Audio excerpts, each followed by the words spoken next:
നമസ്കാരം. ഇന്നത്തെ 10 പ്രധാന വാർത്തകളിലേക്ക്. 15ാം നിയമസഭയുടെ 12ാം സമ്മേളനം വയനാട് ദുരന്തത്തിൽ മരിച്ചവർക്ക് ആദരാഞ്ജലി അർപ്പിച്ച് പിരിഞ്ഞു. ദുരിതബാധിതർക്കൊപ്പം സർക്കാർ ഉണ്ടാകുമെന്ന് സ്പീക്കർ AN ഷംസീർ. തൃശൂർ പൂരം കലക്കിയതിൽ വിവിധ വകുപ്പുകളുടെ ഏകോപനത്തിലുണ്ടായ പാളിച്ച അന്വേഷിക്കാൻ ഇന്റലിജൻസ് ADGPയെ നിയോഗിച്ചതിൽ IAS തലപ്പത്ത് അസ്വാരസ്യം. സർക്കാർ നടപടിയിലെ അഭിപ്രായ വ്യത്യാസം ഉന്നത ഉദ്യോഗസ്ഥർ ചീഫ് സെക്രട്ടറിയെ അറിയിച്ചു. സൈബർ ആക്രമണത്തിനെതിരെ ശിരൂരിൽ മണ്ണിടിച്ചിലിൽ മരിച്ച ലോറി ഡ്രൈവർ അർജുന്റെ കുടുംബം നൽകിയ പരാതിയിൽ പോലീസ് കേസെടുത്തു. സമൂഹത്തിൽ ചേരിതിരിവുണ്ടാക്കാൻ ശ്രമം നടത്തിയെന്ന വകുപ്പ് ചുമത്തിയാണ് കേസെടുത്തത്. ലോറി ഉടമ മനാഫിനെതിരെയും കേസ്. BJP സംസ്ഥാന വൈസ് പ്രസിഡന്റുമാരായ ശോഭ സുരേന്ദ്രൻ, ഡോക്ടർ KS രാധാകൃഷ്ണൻ എന്നിവരെ പാർട്ടിയുടെ സംസ്ഥാന കോർ കമ്മിറ്റിയിൽ ഉൾപ്പെടുത്തും. എന്നാൽ ഇക്കാര്യം സ്ഥിരീകരിക്കാൻ BJP സംഘടനാ നേതൃത്വം തയ്യാറായിട്ടില്ല.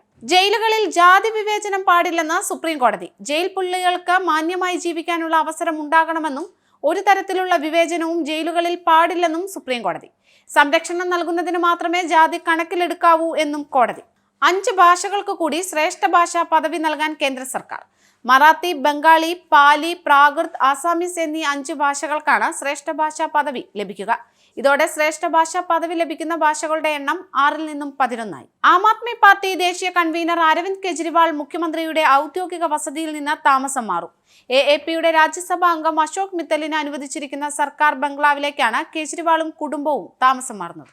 UK-യിൽ PR വിസ കിട്ടാൻ വേണ്ടി മലയാളി വിദ്യാർത്ഥികൾ EU സെറ്റിൽമെന്റ് വിസ തട്ടിപ്പിന് ഇരകളാകുന്നതായി റിപ്പോർട്ട്.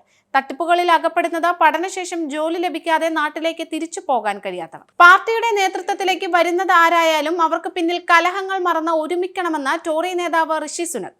വിഭാഗീയതയും കലഹങ്ങളും പരസ്പരം അപവാദങ്ങൾ പ്രചരിപ്പിക്കുന്നതും അവസാനിപ്പിച്ച് പാർട്ടിയെ ശക്തിപ്പെടുത്താനാവണം എല്ലാവരും ശ്രമിക്കേണ്ടതെന്നും ടോറി നേതാവിന്റെ ആഹ്വാനം.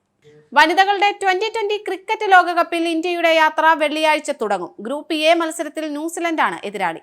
മത്സരം രാത്രി 7:30 മുതൽ ദുബായ് ക്രിക്കറ്റ് സ്റ്റേഡിയത്തിലാണ് നടക്കുക. ഇതോടെ ഇന്നത്തെ 10 പ്രധാന വാർത്തകൾ ഇവിടെ പൂർണ്ണമാകും. Anand TV mobile app download ചെയ്ത് സൗജന്യമായി ആസ്വദിക്കും.